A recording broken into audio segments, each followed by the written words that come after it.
Welcome to Educational Relevance, a platform created by educators for educators. I am Bryan Wright. I'm currently an adjunct professor at Concordia University. Alongside me is my partner, Mark McBeth. Mark is an acclaimed author and a change agent in education who has been working in education for several years. Today's guest embodies the spirit of teaching and the power of music in education, Elizabeth Steege. Elizabeth is the third-generation musician from Racine, Wisconsin, and has spent over 30 years as a dedicated music educator in the Racine Unified School District. Over 20 of those years, she served in Case High School, where I had the privilege of working alongside her. Today, we invited Elizabeth to join us to share her insights, how she built and sustained a strong classroom culture, and then how her leadership extended beyond the classroom, positively impacting a generation of students. So, Elizabeth, welcome to the show. Honored to have you. How you feeling today? Good. Thank you. Thank you for inviting me. Well, I tell you, it's great to have you, Mark. I think we got somebody very special. Elizabeth, take us back to the first few years in the classroom. What did culture mean to you then? And how did it evolve over time? Well, I have to say I made my biggest mistakes my first couple of years, but it was wonderful because those mistakes really set me up for positivity in the future. I started at a middle school and I learned how to be in a classroom and how important time management is, and also having students busy the entire time. When students have any relaxation on anything, that's when their own ideas can be planned out on what they want to do. And when students are busy throughout the entire class period, that's when they leave the room and they are happy with what they have done. They might not realize it at the time. They're busy, they're doing this, they have to keep up. But then they leave and they feel accomplished, and the teachers tell me they can't get them to stop humming a tune in their next class. So I find that really interesting that the more engaged, the more you have students doing stuff, the more they seem to like the classroom. Oh, yeah. Because if we just keep on going to the next thing, and changing it up is very important too. You can't just be doing the same thing over and over and over again, because they lose concentration. And again, they start getting other ideas. And that has been especially important the last 10 years with technology. I mean, we got to keep it interesting in the classroom, so they're not even thinking about grabbing their phone. They need an escape from checking what could be said about them on social media or something. And I would say, this is your escape. Be with me. Don't worry about what's going on. This is your escape. And when they're busy, they actually do. They forget about it for a little bit. I like the idea of mixing things up. It sounds like you're kind of mixing genres, mixing your strategies. Did you have a routine? Was there routines in your classroom that were consistent every Yes. week, that every day the kids came in, that established that culture It inside your does. The classroom? first 5 minutes, actually 3 to 5 minutes, there would be up on the screen a prompt of them to write a little bit. So they write the date, they write how they're feeling that day, and that includes feelings and health, anything like that. And when I say they're writing, I mean, it doesn't have to be full sentences to me, just a few words about how they're feeling and what they're doing. Then there is always a word of the week. They write that out with the definition. And then they leave the rest blank, because then what happens is during our warm-ups, when we start doing those warm-ups, we are incorporating that word of the week, and it might have to do with their vocalese, or it might have to do with even their health or how something feels. And after those warm-ups, then they write a little something on if they are understanding or not understanding, or how they feel, and they must use that word. And again, 2-3 sentences. This takes 1 to 2 minutes when they first come in, and this takes 1 to 2 minutes after warm-ups. When they are done with the warm-up, it helps them rest. They write a little bit. They take a sip of their coffee or water. I prefer water, but kids and those coffees. Hey, can I ask a question? So I want to continue with your routines, prompts, and warm up thing. I'm really confused. I have teachers tell me that, I don't have desk as a music teacher. I don't have a desk as a PE teacher. How in the heck are these kids writing in your classroom when They you don't have a have that stuff? folder. They have a folder with music in it, and that's what I suggest to write in. And also at the beginning of the year, I ask them to get a spiral notebook, and they keep their daily entries in this notebook. And some kids that I have for 4 years, they have their 4 years of notebooks, and they love to see their growth and what they have learned and what they are doing and things like that. So they can write in that notebook. They can write on top of their folder, their 3-ring binder that has their music in there. And if kids forget their paper or whatever, I'm always out there. I'm walking around and I hand a piece of paper there. And at the end of the week, I don't care if we're stapling. Everybody's writing something, and it keeps us all doing the same things. There's really no odd of it. But again, they get hooked. They like that in the long run. Mark, let me follow up with a question here. Right. Elizabeth Case is a IB school. But any of the words that you were teaching related to some of the IB curriculum that was there presently, and how do you get that involved in your classroom? The kid didn't realize they were learning stuff. It's very easy, actually. I always use words that are recommended by the IB program, and then also the Wisconsin State Music Association. They also have terms and words that they want to use, and it's so easy to incorporate those things. I think almost everyone, if they were aware and knowledgeable of what those are, they're really quite easy to get in the weekly words and the sharing. So the students walked in your classroom, they immediately pull out their notebooks. You got stuff on the board ready for them to go. Warm up. What's your next routine? So the Where do you next go thing from we there? do is we pull out music and we start working on it. And I love to start on something maybe that we have done a little bit and review.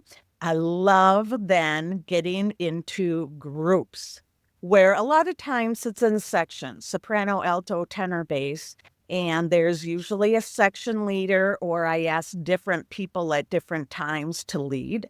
But what happens is they get into those groups and then they start working on a certain section. It's so important to say what section. So let's say it's 18 measures.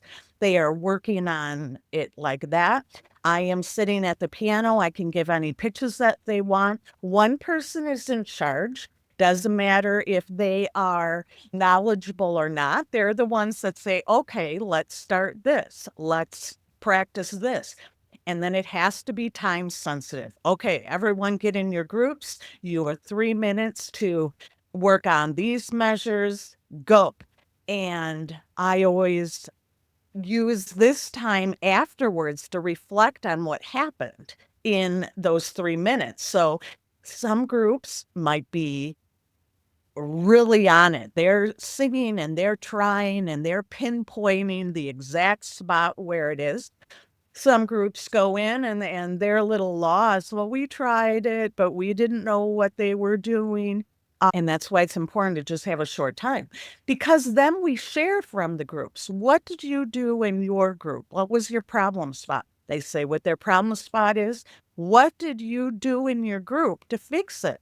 Did you use hands to help you do this? Did you just do it by singing orally? And what I eventually tried to get the kids to do is it's not a talking only time. It's not a singing only time. It's not just an oral time where we're using our hands and our feet and our ears, and we're trying to involve all those things in those 3 minutes. And so they start remembering and knowing that. So then after a while, we get a month or two into the school year and they're doing all these things, and it is pretty cool. So you do this 3 minutes every When single I day? say 3 minutes, that's what we approach on that particular spot every single day.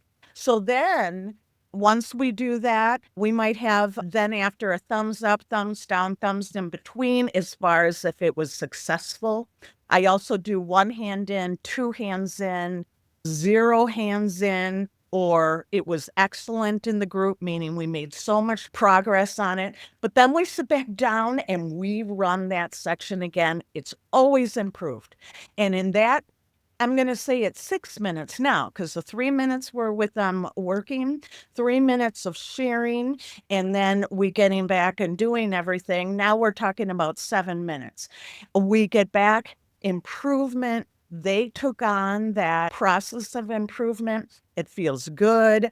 We go on to another spot or another song and we work on that particular section. So we might have 2 or 3 different things, but we start together, we separate and take it in on our own things. If they're really getting advanced, I can also set up soprano, soprano, soprano, soprano. Now alto, alto, and I make groups that way where I start to get different groups in there. And again, time is so important. If they have too much time, they're not going to get anything done. They're going to be asking what they did that day, or if they're going and doing this. And we do that at the beginning of the year to bond, but not when we have things to get done and do. So, And it works out so good. so let me ask you, I'm hearing 2 things. So let me Right. make sure we clarify. First thing, you talk about building leadership density amongst your students. You're talking about giving students Yes. all chances to lead in that regard. But then you were discussing Mhm. checking for understanding, so to make sure they knew what was going on. All right. How did that help you build the culture in your classroom that was positive and productive?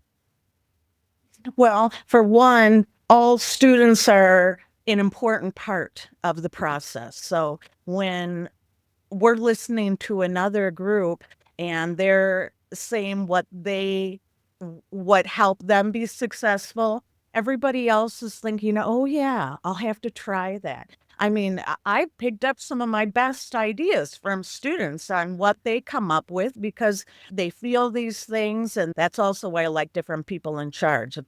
If there's only one section leader the entire year, again, you're stuck with just one more teacher that you're always listening to. It's so important to have different people take the lead. So, and they're ready for that. Yeah, and this also sounds familiar for any of our people listening that might be a sports coach. This sounds like it's kind of a drill practice. Like I'm practicing my dribbling, practicing my free throw shot, practicing my handoffs as a quarterback, Oh, whatever, right? absolutely. I think any class, English, science, history, I would have kids do the same thing. I've just have had so much success with that. I've had so much success with students accepting each other and being a team, and we all come from different places with knowledge and talent and understanding of things, and it gives everybody a chance and a way of appreciation and learning, and it's a good space. It's a feel good space that you come and you're a part of something positive. Now, Liz, let me ask that question then, because you built a space where you're talking about making positive connections with kids and building up trust. How did you get to the kids who are hard to reach? How do you make them feel a part of what you were doing? Takes a little bit longer. My first year students come in, it takes a little bit longer.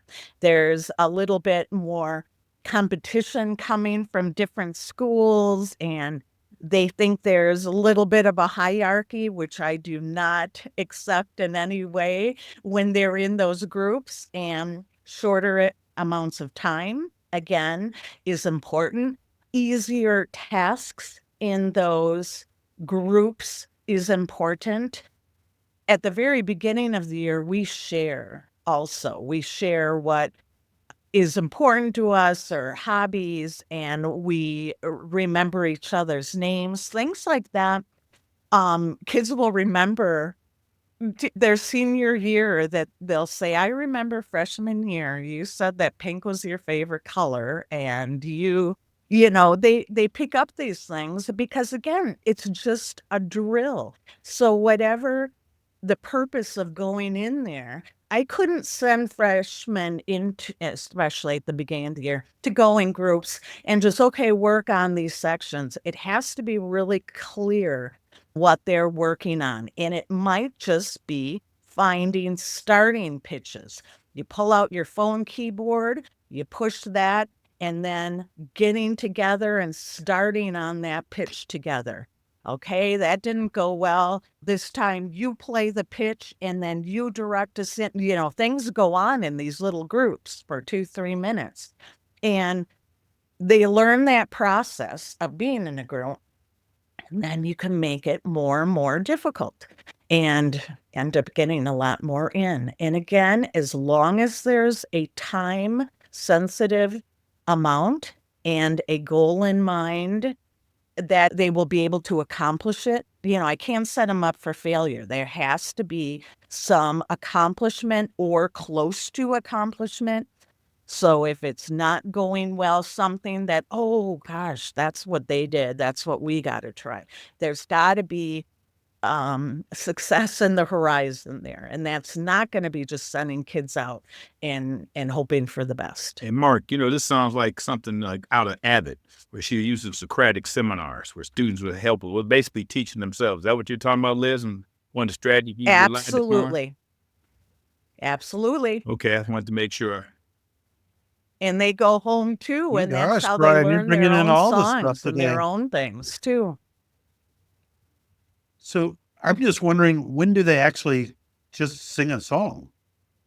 I mean, all this routines you got going on, what's going on? When do they Beginning and sing? after each one of those, breaking up to groups and doing things like that. At the very end of the classroom, we always end with positivity of something they feel great at. They love the song. It's probably by memory. It's probably something that every section feels good about. And again, they're leaving with excitement about that song, always ending positivity. And I also go till the bell rings. And I know a lot of people let kids put away their notebooks and put away things for the last couple minutes. No, we go all the way up to that bell, and they go and they need to go to their next thing. Every minute is accounted for there. Elizabeth, I would have been bringing other teachers to your classroom just to watch the last 2 minutes of the class. It's more like I mean, 7-8 seriously. minutes. Yeah, more like 7-8 minutes. Yeah, but you know what I mean? But I'm saying, like, I totally agree. You have a 50-minute class period. Why do you only want to teach 40? Right. So when you have them coming in, you're actually, and I like what you talked about with the first 3 minutes. Those students know what they're doing when they walk in the door. You're actually getting 51, 52 minutes. Absolutely, because a lot of kids, right? They get there 2-3 minutes early. It's already up there, so they're filling in all their stuff. So then, we're just waiting a minute or two, and if they're talking quietly while everybody's settled, that's okay. I mean, if you came in right at the bell, then you're hustling to get that stuff written in 1 or 2 minutes. But most kids have already been seated, already have their notebook filled out, and they're already good. Plus, we cheer big time during these groups or in class when someone uses a vocab word. That is very exciting. So let me get this right. So I get your exit strategy. You have writing throughout you had writing at the beginning of the classroom. Did you ever, in your exit strategies, use writing at the end as well? Sometimes it matters, again, how I'm changing it up, but most of the writing is within the first 10 minutes because students then usually talk about how those exercises went. Now, there's different times of the year after our concerts or after they've been in the groups, they might write something else for different reasons. And again, trying to use those vocab words. Or we've just had a concert or some kind of performance of some kind. We are sharing out what went well, what we would like to improve on, how we felt. Feeling is important. I know people don't like to get into feelings, but their feelings are very important to me because I might think everything's going great and I'll read about someone's feelings and they might feel left out in a group for some reason. They might feel, those things are important to me. And the ones that are quiet and hold things in, I'll read those things and it makes me more aware of different types of students. So then when they're doing these things, I can keep an eye on that or watch that. Why does anybody need to take music class? What are you conveying inside there that makes a connection for that kid? Well, singing is a release, for one. That is a physical response, a physical action that a lot of classrooms are lacking. And I don't mean that as an insult. That's really easy to do. I mean, students have to stand up. They have to sing. They're releasing this energy. There's a high in that. I'm not as good with the health words and knowing, the things that releases, but it's a positive thing. And it's sometimes the only class that they stand and sit 4 or 5 times during the class of 50 minutes. It's one of the only times they're moving to different parts of the room. They're not just sitting, looking straight ahead or down. They go to different areas of the room to do this work.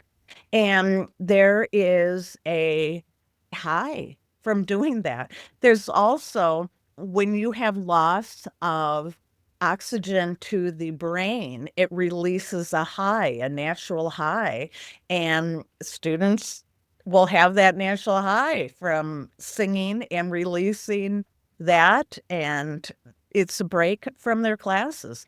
A lot of kids that are too noisy in classes, it works out great in mine because they'd love to start singing and hearing themselves.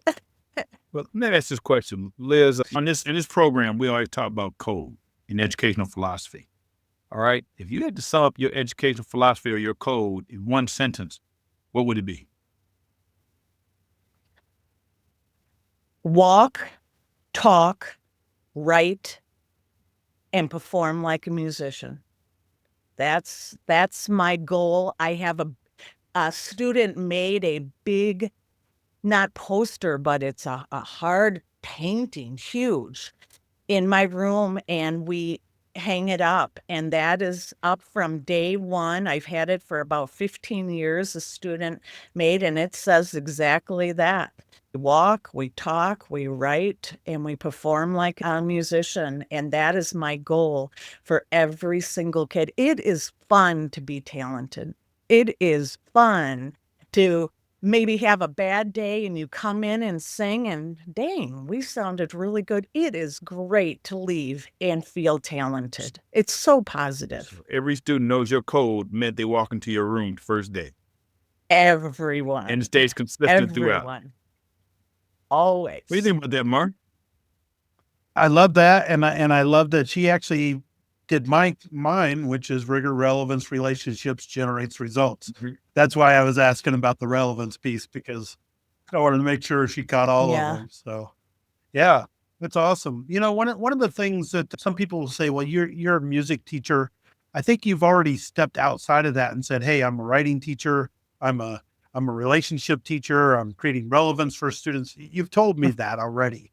But what is it that you would leave behind if you really just had the message and you said, hey, young teacher, I don't care if you teach history. I don't care if you teach language arts. I don't care if you just say, I teach kids. What is that message about creating the culture inside that classroom that you find is essential? Well, having students know how to make themselves happy, students knowing how to always find positivity in their life and knowing how they can do that. That's why the writing is very important and how they feel, because they start to find out what they do that makes happiness. To tell you the truth, I just saw someone's Facebook, a student from, I think, like 25 years ago. And he said, I'm in a really bad place right now. I don't know what to do, something. And I wrote, are you singing? Go find a place you can be alone, a car, shut the door, and sing for a little while. Because again, that loss of oxygen, feeling like you're accomplishing something and focusing on something else besides what's not going on. You got to find those things for yourself on what you can do to make yourself happy. So that is my wish for students, is that they find ways to enjoy their education and they make it lifelong, not just in the classroom, but they keep on finding things. And there's a lot of very interesting people out there. And in a music classroom, you get all different types of people. And I don't like when kids will waste their time. I mean, they have their own friends. They can pick their own friends, but we find interesting, awesome things about people that are a little more different than usual. And it's exciting. It's fun. Mark, I think the essential takeaways from this is that, well, one of the things I heard over and over again, and I think is really interesting, is time. Is the management of your time from the very second that a student's going to enter your classroom to the second the kid's going to leave the classroom, and then thinking beyond that in the future. But also is that time has a factor on performance. If you give a student too much time, you allow the culture to Yep. change. If you limit the time, you can shape the culture. I thought that was really, really fascinating piece that I think teachers should take away. I also liked that leadership density that you talked about, Bryan, a little bit, checking for understanding. All these things was going on inside of a classroom, really trying to determine whether students are learning or Right. not learning. And that's the key takeaways that we got from Elizabeth today. Would that sound Yeah, about I right, would be Elizabeth? very happy if that's what you got. well, I tell you what, Elizabeth, thank you for Yeah. joining us today. Mark, my partner, Thank I think you. we had a great speaker today. The conversation was rich. It was wonderful. And to all our listeners out there, please understand we always have material for you at the bottom of our podcast. Please join us. Until next time, thank you for joining Educational Relevance. Guys, take care. Bye-bye now. Thank you. Bye-bye.